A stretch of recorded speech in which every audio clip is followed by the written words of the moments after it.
नमस्ते, मी तुमची लाडकी सोनाली पाटील आणि मी आज आहे कोल्हापूरमध्ये आणि तुम्ही बघताय श्री शाहू छत्रपती मिल. जवळजवळ 100 वर्षापेक्षा सुद्धा जास्त वर्ष ही वास्तू बंद होती. वास्तू नाही, मिल्स पण नाही, वास्तू. कारण हे आपल्याला घरापेक्षा सुद्धा खूप महत्त्वाचं आहे, प्रेशियस आहे आपल्या कोल्हापूरकरांच्यासाठी एक मानाचा मुजरा आहे आणि प्राऊड फील मुवमेंट आहे की एवढ्या वर्षानंतर हे सगळं ओपन झालेलं आहे आणि आतल्या कुठलीही वास्तू कुठलीही गोष्ट बदललेली नाही, ॲज इट इज जशीच्या तशी आणि तीच बघायची आहे.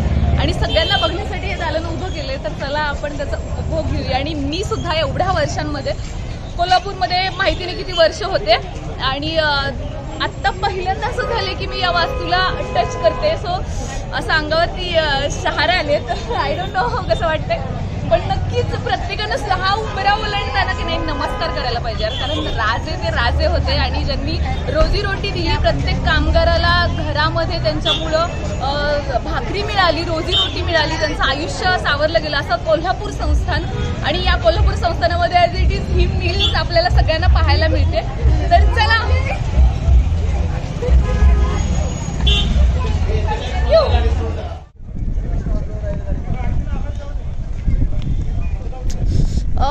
इथे ना ब्लॅक कलरच्या ना पाट्या आहेत, त्याच्यावरून लक्षात येते की त्यांचं कामातलं इतकी नियोजनबद्धता की ब्लॉक नंबर 320 असं ब्लॉक नंबर, प्रत्येक ब्लॉकचे ना नंबर्स आहेत इकडे.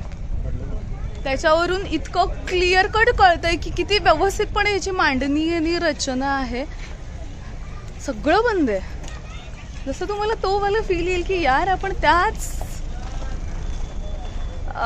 त्याच काळामध्ये उतरलो आहोत असं काहीसं. 100-150 वर्ष जुनं. त्या चॉकलेट गालीच्या बाजूला मागं पुढे लावा बाजूला.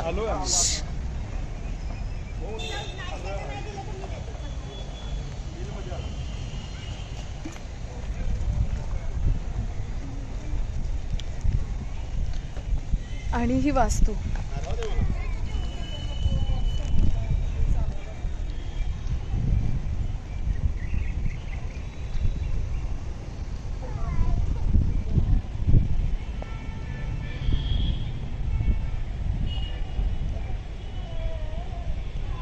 किती भारी वाटते. असं वाटतं इथंच राहायला यावं, एवढं टिपिकल आणि जुनं.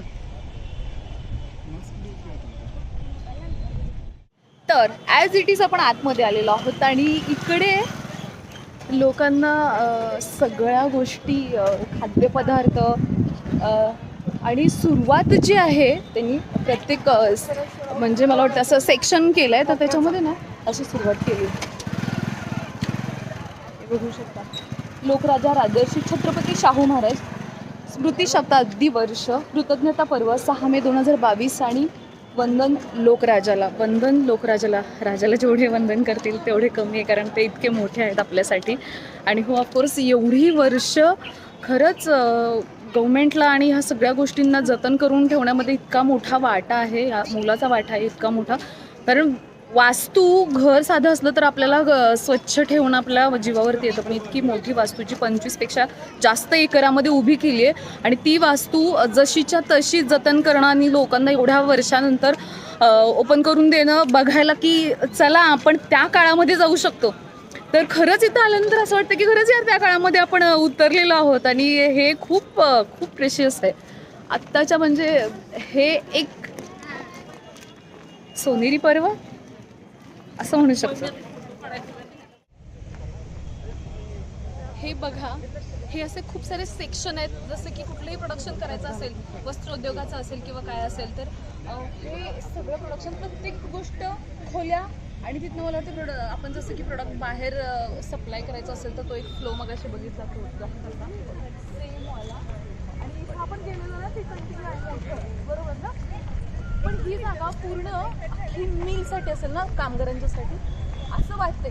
सगळे अंदाज आहेत माझे. राजांचं डोकं इतकं प्रगल्भ बुद्धिमत्ता होती तिथे मी काहीच नाहीये त्याच्या पुढे. फक्त आम्ही अंदाज बांधवतोय की इथं हे असू शकतं, फक्त दुसरं काही नाहीये. Not fair. हे बघा, हे आपल्या इथे सगळ्यांना कळायला पाहिजे ना. लोकांना कळायला पाहिजे आपल्या कोल्हापुरात एवढं काय काय यायचे फोटोज आहेत तसं.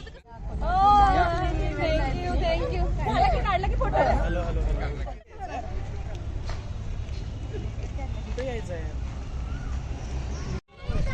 चालू कर. आपण आता जाणार आहे, पाण्याची विहीर आहे. तुम्हाला असं वाटेल, ऑफकोर्स तुम्हाला लक्षातच आलं असेल, पाण्याची विहीर एवढा मोठा 25 एकरापेक्षा जास्त मोठा कॅम्पस आहे, त्याच्यामध्ये पाणी तर असायलाच पाहिजे. राजांना मेन गोष्ट खायला अन्न नसलं तरी चालते, म्हणजे अन्नाची सगळ्यांची सोय केलेली, पण मेन म्हणजे पाणी पाहिजे. आणि पाण्यासाठी ही तर विहीर आहे, ती विहीर दाखवते.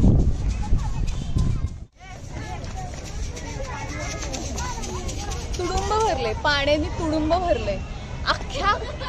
अख्ख्या कोल्हापूरला जरी पाण्याचा पुरवठा केला का नाही तरी तसूभर सुद्धा पाणी कमी होणार नाही. आणि शक्यच नाही. म्हणजे किती दूरदृष्टीपणा, एखाद्या गोष्टीचा किती दूरदृष्टीपणा असू शकतो. फक्त राजाच करू शकतो, आणि ते फक्त शाहूराजेच करू शकतात. आपलेच राजे करू शकतात, आपले राजे करू शकतात.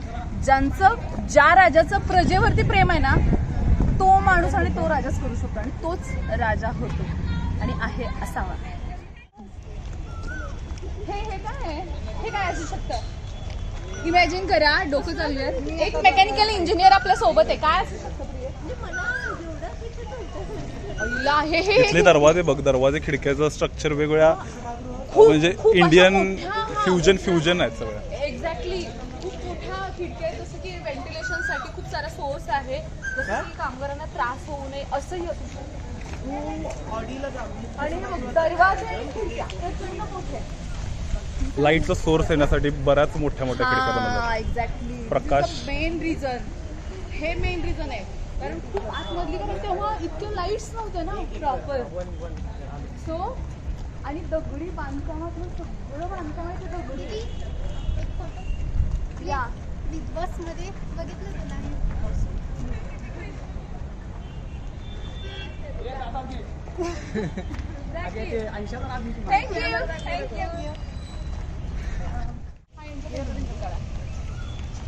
थँक्यू. आपण कामगार म्हणजे सगळे माणसं कामाला येतात, आणि त्याच्यातून आपण खूप मोठ्या वस्त्रोद्योगाची सुरुवात झाली किंवा राजांनी सगळ्यांच्यासाठी रोजगार उपलब्ध करून दिला असं नाही. फक्त तुम्ही इथं बघू शकता. मला आश्चर्य वाटले की राजांनी इथं तालीम का केली असेल. इथं राहणारी कुटुंबांनी जवळपासची सगळी लोक इथं तालमीमध्ये जेवढा त्यांचा विरंगुळा आहे तेवढा सुद्धा विरंगुळा करण्यासाठी तालीम. कारण तुम्हाला माहिती आहे कुस्ती आणि कोल्हापूरचं किती घनिष्ठ नातं आहे, आणि त्याचं उत्तम उदाहरण की या मिलमध्ये सुद्धा एखादी तालीम असू शकते. I can believe on that. हे बघा यार, आखाड्यात उतरायला त्याला लई मजा आली असती, पण आता लाईट गेली आहे. पण खरंच आखाड्यात उतरायला मजा आली असती यार, जबरदस्त. राहत असतील एवढी व्यवस्थित म्हटल्यानंतर असू शकतं. चालूच आहे. ही इमारत मला असं वाटते राजे, मला वाटतं 24 तास ते राजवाड्यात राहत असतील. I don't think so. त्यांना एवढी सगळी लोक कामं करतात किंवा काय त्यांचं लक्ष देण्यासाठी जेव्हा केव्हा ते कोल्हापूरमध्ये असतील तेव्हा फक्त ते स्वतःच्या वाड्यावरतीच नाही तर इथं सुद्धा कधी कधी येत असतील. कारण ही वास्तू बघितल्यानंतर मला का कोणाच ठाऊक असं वाटतंय की राजे येत असतील यार सगळ्यांना बघायला, काम कसं सुरू आहे काय नाही सुरू आहे. इकडं हे बघा, नाही प्रत्येकाला ब्लॉक नंबर दिस ब्लॉक नंबर दिस म्हणजे सेग्रिगेशन प्रत्येक गोष्टीचं इतकं छान नियोजन पद्धत इतकं की मस्त आहे. विषय हार्ड आहे.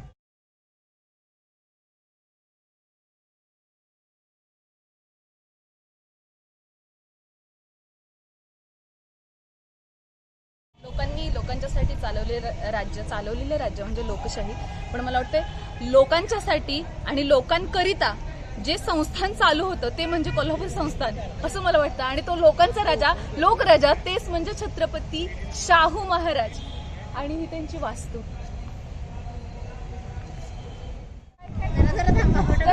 तुमच्यावर काढते की हे काय लॉक झालं, लॉक काढा. गजानन महाराज मॅचिंग घातलं तुम्ही आज. मॅचिंग होते काय ओपन.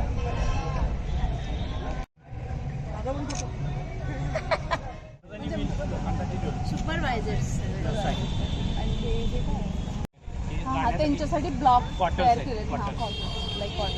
मला आश्चर्य वाटलं इथं हे पण हाय कसे आहात. बरं ऐका ना तुमच्या त्यांना तिकडे घेऊन या ना मी इथेच आहे भोंग्याजवळ आहे आपण व्हिडिओ करतो. तुम्ही बघितला असेल हा सगळ्यात मोठा भोंगा जो कामगारांच्या शिफ्ट चेंज करण्यासाठी ड्युटीज चेंज करण्यासाठीचा होता. महालक्ष्मी मंदिरातील घंटानाद आणि हा राजर्षी शाहू महाराजांच्या मिलमधला हा भोंगा याच्यावरूनच सगळ्या लोकांच्या घरामध्ये काही त्यावेळेला ही नव्हती वॉच नव्हती घड्याळ नव्हती पण या भोंग्यावरनं शेतात काम करणारा माणूस किंवा कुठेही जिथं कुठे कोल्हापूरमध्ये कुठेही माणूस असतो ते त्याला कळायचं की आत्ता टाइम काय झालं. कारण भोंगा इतका मोठा असायचा की त्याचा सगळा आवाज अख्ख्या कोल्हापूरभर पसरायचा. इतका मोठा प्रखर आणि एवढा स्ट्रॉंग हा भोंगा आहे. तर हा इतिहासाची खूप मोठी नोंद आहे. बरोबर मी बोलते माहिती नाही मला पण इतिहासात खूप मोठ्या पद्धतीनं लिहून काढण्यासारखी गोष्ट आहे. आणि हो ऑफकोर्स आपण इतिहासामध्येच आहोत आणि 2 मिनिटं डोळे झाकले ही फक्त वास्तू आणि या इमारती फील केल्या की नाही तर खरंच असं वाटतं की आपण गेलो त्या जमान्यामध्ये असं वाटतं. बास जसं मी मगाशी म्हणाले एक बाहेरचा सोर्स खूप सारी लाईट्स आतमध्ये येण्यासाठीच्या खिडक्या. तुम्हाला असं वाटतं की राजवाड्यालाच फक्त खिडक्या असतात किंवा काय पण खरंच दूरदृष्टिकोन खरंच लक्षात येतो. मला वाटतं इथे ना काच असेल आणि ते 10 इंच डिग्री आणि हे मला वाटते 8/8/80चं म्हणजे कधीच हे लिहिलेलं आहे. यार हे एवढं जतन करून ठेवलं म्हणून आपण वाचू शकतो नाही तर काय वाचता येते. आपल्याला खूप वेळेला असं वाटतं की आपल्याला ऐतिहासिक इमारतीच्या तिथं गेल्यानंतर असं वाटतं यार जसंच्या तसं असतं तर किती बरं झालं असतं नाही का असं वाटतं. पण ही वास्तू 100 वर्षांपेक्षा सुद्धा जुनी आहे. माझा आवाज कॅप्चर होते एवढं लांब 100 वर्षापेक्षा जास्त जुनी आहे आणि ती तशीच्या तशी ठेवली आहे वरती म्हणून. हे सगळं जसंच्या तसं ठेवलंय नॉट अ जोक. आणि हे मला वाटतं की मशीन्स जर असतील तर एक्झॉस्ट फॅन काइंड ऑफ. आणि इकडे तर हे पार्टिशन आहे पण तिकडे लाईट नाहीये बट थोडंसं आपण एक झलक टाकूयात. यार मला तर हे किती भारी वाटते म्हणजे. असे खूप मोठे हॉल्स मोठे तो बघत राहू यार फक्त बघत राहू जसंच्या तसं. एवढ्या इतिहासात घुसायचं असेल का नाही तर फक्त प्लीज या. मी सगळ्यांना कने आवाहन करते प्लीज या आणि बघा. कारण हे खूप म्हणजे नशिबाची गोष्ट आहे की आम्ही बघतोय हे. कारण ह्या लोकांना खरंच तुम्ही लोक हे सगळे खरंच खूप मनापासून धन्यवाद तुमचे की वास्तू जसेच्या तशा तुम्ही टिकून ठेवल्यात आमच्यासाठी. कारण आमच्या पिढीला काय कळणार आहे. त्या काळचं शाहू मिलचं तिकीट आहे. हे बघा शाहू मिलचं तिकीट लिहिलंय. तू आपण प्रत्येक स्कूलमध्ये गेल्यानंतर आपल्याला नोटीस बोर्ड असतो माहिती आहे जर म्हणजे किती सुट्ट्या झाल्या आज कुठला वार आहे किंवा काय तर लोकांना सुद्धा कळण्यासाठी त्या काळामध्ये राजांच्या नोटीस बोर्ड आणि हे बघा त्याच्यावरती लिहिलेलं चालू निर्देशांक मागील सुट्ट्या तारीख वार आणि सगळ्या सूचना ज्या काही असतील ते म्हणजे प्रत्येक ह्याच्यामध्ये असं प्रत्येक नोटीस बोर्ड मी बघत आली पण आत्ता कॅप्चर का करते की त्या ह्याच्यामधल्या सेक्शनमधल्या लोकांना कळावं की हां अच्छा हा आज वार आहे. कारण त्यावेळेला किती माणसं शिकलेली कमी शिकलेली नाही शिकलेली किंवा शिकत असणारी साक्षर निरक्षर त्या लोकांना सुद्धा कळावं आणि तितका चोखंदळपणा म्हणू शकतो आपण इतका व्यवस्थितपणे दिसून येतो. काय सांगू किती स्तुती करू. हा इतिहासाची पानं आणि राजर्षी शाहू छत्रपती फोटो आणि बायोग्राफी.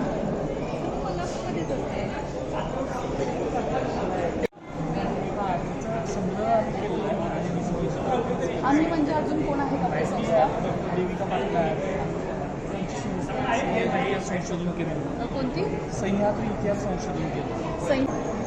सह्याद्री इतिहास संशोधन केंद्रामार्फत आत्ता जेवढे इथे पेंटिंग्स आहेत शाहू महाराजांचे फोटोज आहेत बरेचशीच इन्फॉर्मेशन आहे जी प्रत्येक चित्र बघितल्यानंतर खूप सारा इतिहास उलगडला जातो बरोबर ना. तर असं सगळा संग्रह करण्याचं सगळं श्रेय यांच्या संस्थेला जातं. तर तुम्ही त्याच्याबद्दल काय सांगाल म्हणजे आपल्या ह्या यूट्यूबच्या मार्फत आपल्या कोल्हापुरातला असतील अजून कोल्हापूरच्या बाहेरचे लोक असतील जे काही कोणी बघत असतील हा व्हिडिओ त्यांना आपल्याला आपला इतिहास कळेल आणि खरंच 100 वर्षापेक्षा जास्त वर्ष असलेली वास्तू उत्पन्न झाली आहे तर ती लोक सुद्धा बघायला येतील असं काहीतरी त्यांना अट्रॅक्टिव्ह असं काहीतरी छान सांगा.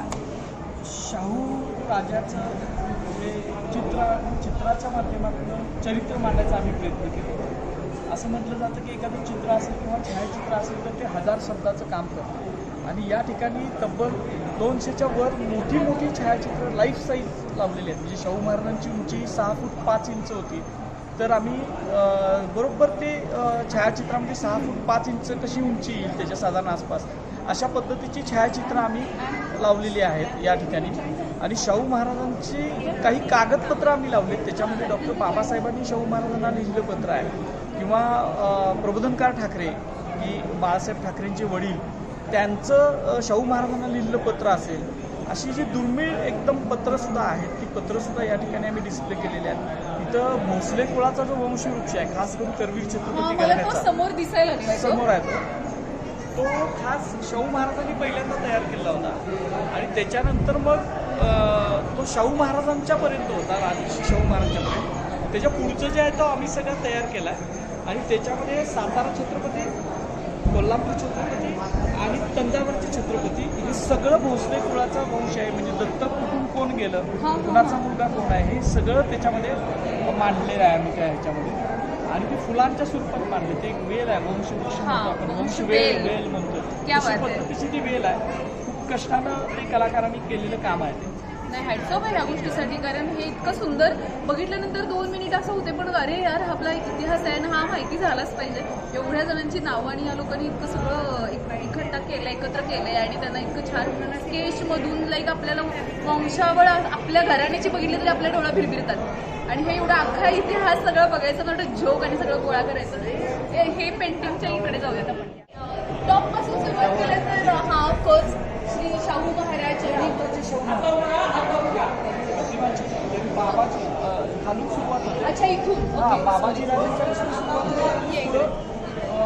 आताच्या शाहू महाराजांच्यापर्यंत साधारण 18 पिढ्या कुळाच्या आम्ही याच्यामध्ये दाखवलेल्या आहेत. शतकाचे शिवाजी महाराज म्हणजे ज्यांनी स्वराज्याची स्थापना केली ती आणि त्यांच्यापासून शिवाजी महाराज, त्यांचे पहिले पुत्र संभाजी महाराज हे जे निळ्या कलरमध्ये दाखवले आहे, म्हणजे आकाशी कलर, त्याच्यामध्ये कलरचं सुद्धा महत्त्व आहे. अच्छा. हा जो कलर आहे भगवा कलर घेतला हा करवीर छत्रपतींसाठी आहे. अच्छा. हा जो कलर आहे तो सातारा छत्रपतींसाठी आहे. आणि हा जो निळा आहे एकदम डार्क जांभळी कलर म्हणतो तो वापरलाय तो तंजावरचे जे छत्रपती आहेत त्याच्यासाठी वापरलेला आहे. अच्छा. त्याच्यामुळे हे कलर बघत गेलं तर ते कुठल्या ब्रँचमधले आहेत हे समजून येते आपल्याला. अच्छा ओके. लाईक भाऊकी असं टाईप म्हणू शकतो आपण. हा म्हणजे त्यांचं पूर्वच आहे ना, म्हणजे बाबाजी राजांपासून सुरुवात होते. ते बाबाजी राजांची जी मुलं आहेत, विठोजी राजे आणि मालोजी राजे, आणि मालोजी राजांची जी मुलं आहेत म्हणजे शहाजी राजे, शरीफजी राजे असं घेऊन त्यांच्यापासून सुरुवात होते. आणि विठोजी राजेंना 9 मुलं होती.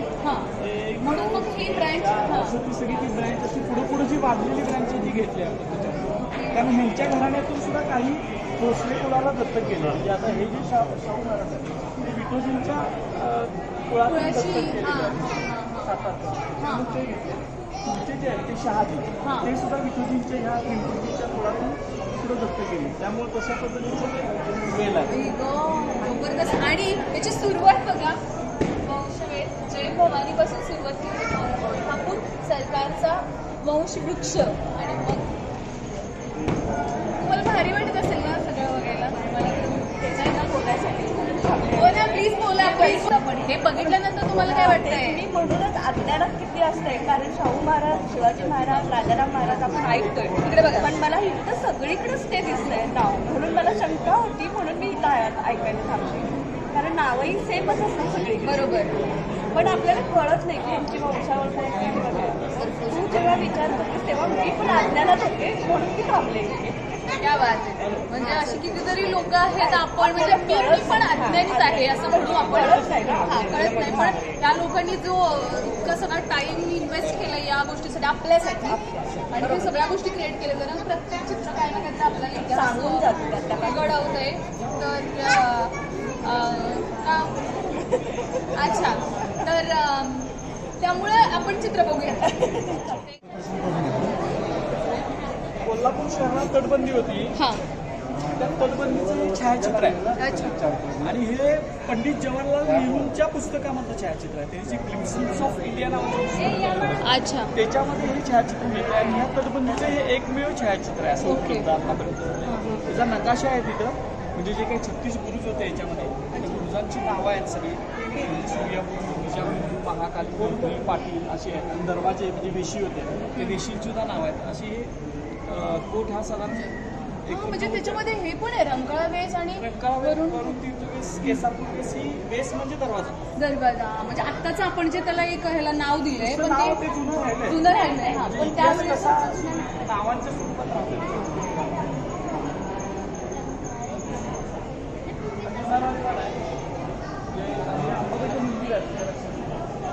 वाव. हा जो भाग आहे हा. हा आता पाडलाय सगळं. म्हणजे आता तिथे काहीच नाही होतं.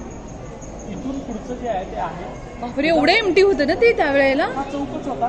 तुम्हाला पुढे त्याचं एक छायाचित्र मिळेल. कुस्ती चालू असणार शाहू महाराज काढलं स्केच आहे ते छायाचित्र आहे. अच्छा. ती कर्नल वेल्शने काढलंय. म्हणजे ब्रिटिशांच्या काळात जो म्हणजे दरवाजा बांधल्यानंतर आणला होता तो 40-45 दरम्यान. अच्छा. त्यानं काढलेले स्केच आहे. आणि हे अंबाबाई मंदिर दिसतं इथं नगारखाना आहे.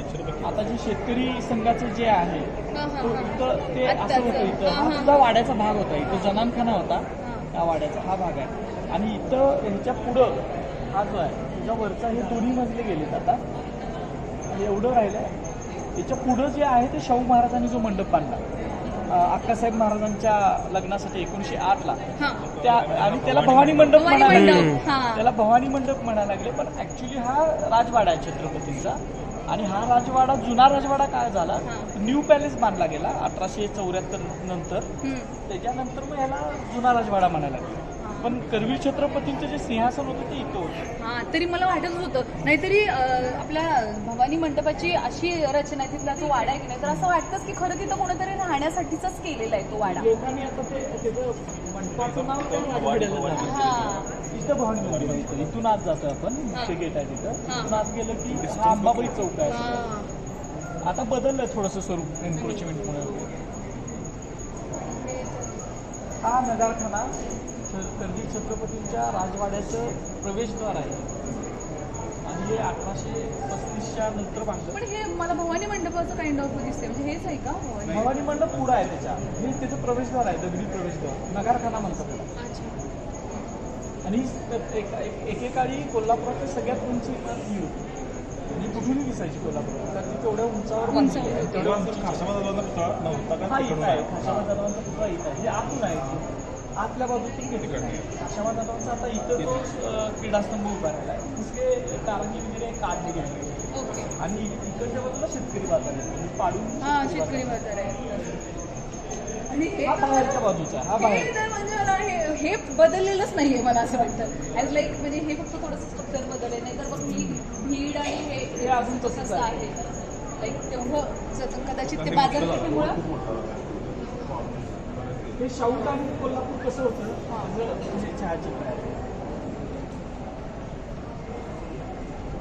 चला सगळंच बघायचं सगळंच करायचं. फोटोग्राफ्स आहेत भारतामध्ये. त्याच्यातला हा फोटोग्राफ आहे 1857 ला. नाही माहिती नाही पण इतिहास जितका काढू तितका कमीच आहे. आणि त्यातलं एक दुर्लक्षित झालेलं आपण एक दुर्लक्षित झालेले राजे जे आपल्या नजरे आड झालेले आहेत असं म्हणू शकतो. त्यातले हे जेबासाहेब महाराज ज्यांचं आजही कराचीमध्ये म्हणजे पाकिस्तानामध्ये त्यांचं मंदिर आहे लियारी नदीच्या काठावर.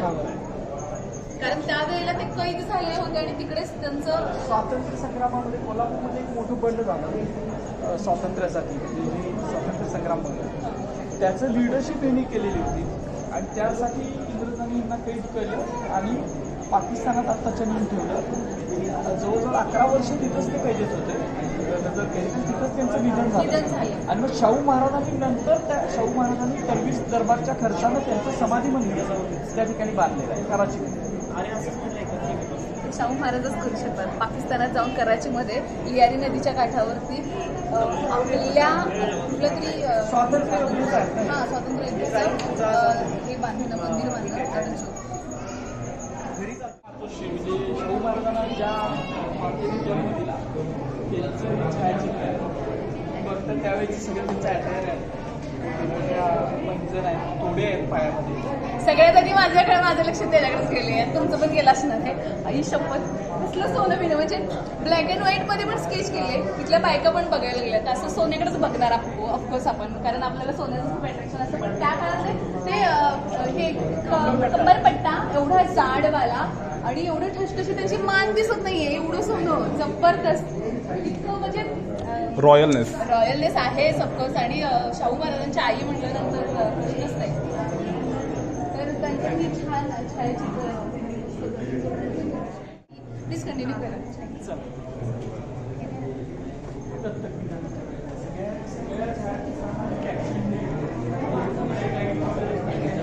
हा म्हणजे लोकांना वाचून पण कळावं.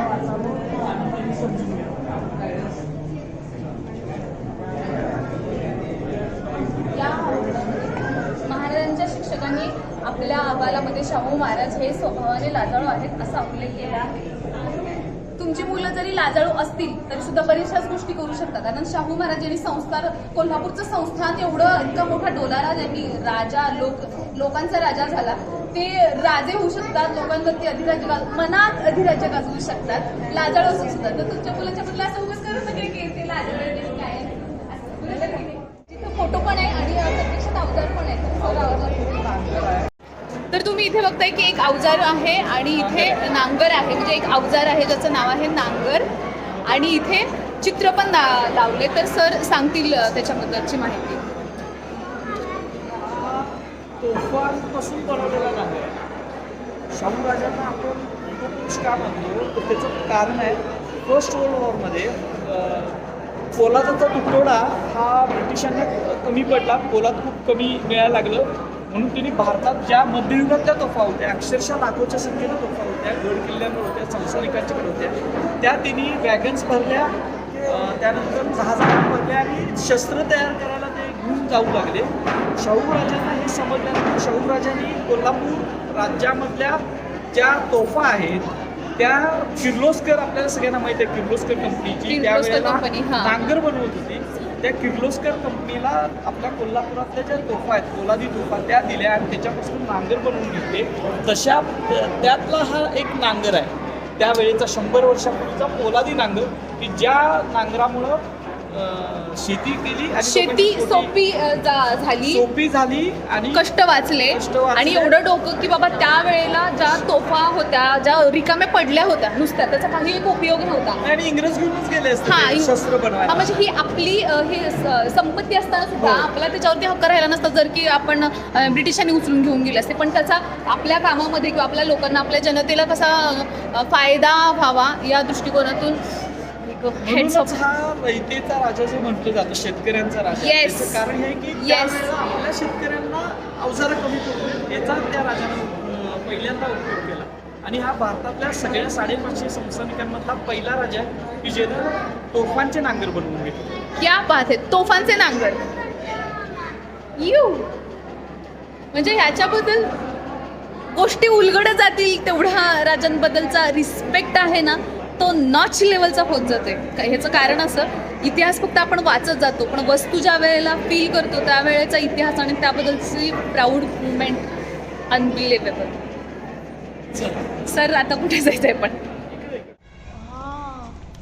बघा, शाहू मिलचं तिकीट लिहिलं इथं आणि ताराबाईंचा पुतळा, हे चित्र आहे त्याच्यावरती. आणि शपथ, आणि ह्याला मी हात लावते. आई ग, हे मेसेजेस सुद्धा त्यावेळेला औद्योगिकरणाशिवाय उत्कर्ष नाही. त्यावेळेला सुद्धा त्यांना माहिती होतं की औद्योगिकरण हे खूप इम्पॉर्टंट आहे. इंडस्ट्रीयल गोष्टी, इंडस्ट्रियलिस्टिक राहणं खूप गरजेचं आहे. तोच बेस आहे, हा मूलभूत पाया आहे आपल्या ह्याचा, औद्योगिकरणाचा पाया आहे, अर्थकरणाचा पाया आहे हे इंडस्ट्रीयल. सो इंडस्ट्री होणं खूप गरजेचं. आणि त्या काळामध्ये शाहूंनी स्वतःची इंडस्ट्री उभी केली. मी आता भरून आले. मी कसं सांगू की आजपर्यंत आपण फक्त आणि फक्त आपल्याला पुस्तकांमधला इतिहास कळतो, पण ज्या वेळेला आपण इतिहास फील करतो ना, त्या गोष्टींना टच करतो ना, ती जी भावना आहे ती भावना फक्त आपण फील करू शकतो, महसूस करू शकतो, ती भावना फक्त आपण जगू शकतो. ती भावना एखाद्याला सांगू नाही शकत, कारण ती न सांगण्यासारखी आहे. इथं आल्यानंतर मी खूप उत्साहामध्ये खूप फास्ट गोष्टी म्हटल्यात. माझ्या सांगितलेल्या गोष्टी सगळ्याच खऱ्या असतील अशा नाही, कारण मी म्हटलं हे इथं असू शकतं, ती तिथं असू शकतं असं मला वाटतं, कारण तो माझा दृष्टिकोन आहे. पण त्या माणसांनी त्या काळातल्या लोकांनी राजांना घेऊन ज्या पद्धतीचं इतकं भव्यतव्य आणि ही भव्यता उभी केली आहे लोकांच्यासाठी, लोकांच्या रोजगारासाठी, आणि ते बघणं खरंच हे नशीब आहे. आणि मी हे सोशल मीडियाच्या थ्रू हा व्हिडिओ प्लीज टाकते की प्लीज तुम्ही या, इथं भेटी द्या. व्लॉग बनवणे म्हणजेच फक्त मी तुमच्याशी कमिटेड आहे म्हणून ह्या सगळ्या गोष्टी करणे नाही. या माध्यमातून प्लीज कळू देत की ह्या सगळ्या गोष्टी आहेत जगामध्ये, आहेत कोल्हापूरमध्ये, आणि कोल्हापूरमधल्याच नाही तर कोल्हापूरमधल्या बाहेरच्या लोकांना सुद्धा कळलं पाहिजे की हे दालन सगळ्यांसाठी उभं केले, आणि या मेजवानीचा आस्वाद घ्यायचा असेल तर खरंच प्लीज या कोल्हापूरला आणि प्लीज बघा.